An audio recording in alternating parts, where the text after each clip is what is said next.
se planteó en los años 60 del siglo XX, con todo el 68 y lo que le siguió, que se planteó la idea de que la juventud podía ser la vanguardia del cambio social. Pero la realidad es que los estudios posteriores sobre los años 60 mismo muestran que no había una excesiva diferencia, digamos, entre los jóvenes que se manifestaban y sus padres. O sea, que seguía existiendo la misma, en cierta medida, la misma división entre sectores más progresivos y menos progresivos de la sociedad, entre los jóvenes que se manifestaban y los que no se manifestaban, porque claro, repito, es muy importante el concepto de juventud, como puede serlo el de mujer, pero están todos también atravesados por otros conceptos sociales, como el de grupo social, pero también por las religiones, por la raza y similar. Y entonces así tenemos que lo que sí es cierto es que la juventud es en muchos aspectos como una caja de resonancias de todo el sistema, de toda la situación social, y refleja en una forma más dramática lo que está produciéndose en la sociedad. Por ejemplo, en todas las guerras, al menos en la Primera Guerra Mundial y en la Segunda Guerra Mundial, pero en la crisis de la Primera Posguerra Mundial o en la crisis de 1929 o en la crisis actual, los más perjudicados acaban siendo los jóvenes. ¿Por qué? Porque son los que están en un periodo todavía formativo de su vida y los que pierden más oportunidades. Entonces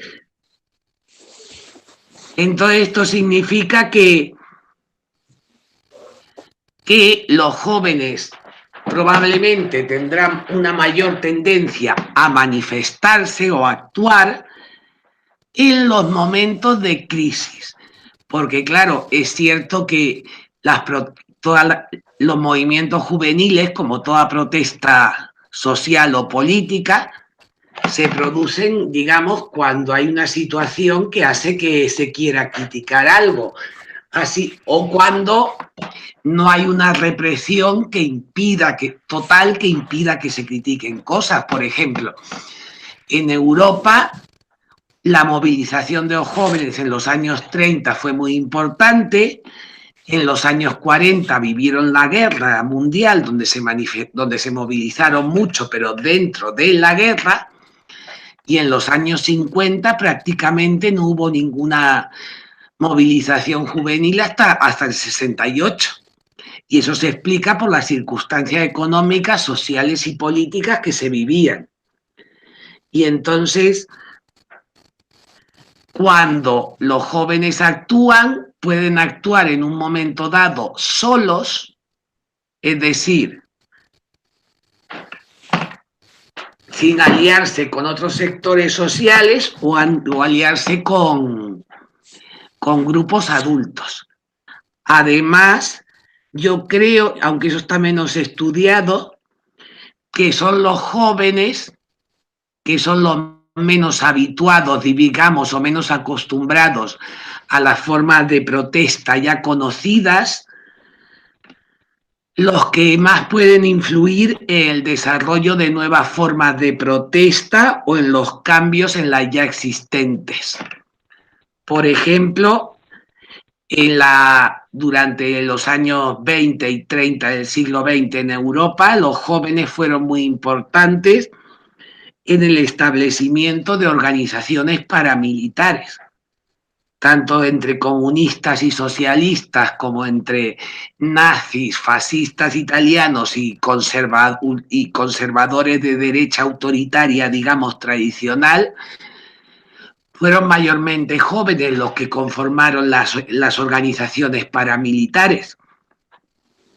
Probablemente, entre otras cosas, porque, por ejemplo, la socialdemocracia europea estaba acostumbrada al trabajo legal en el Parlamento a través de conseguir reformas. Y por otro lado, también se ha dicho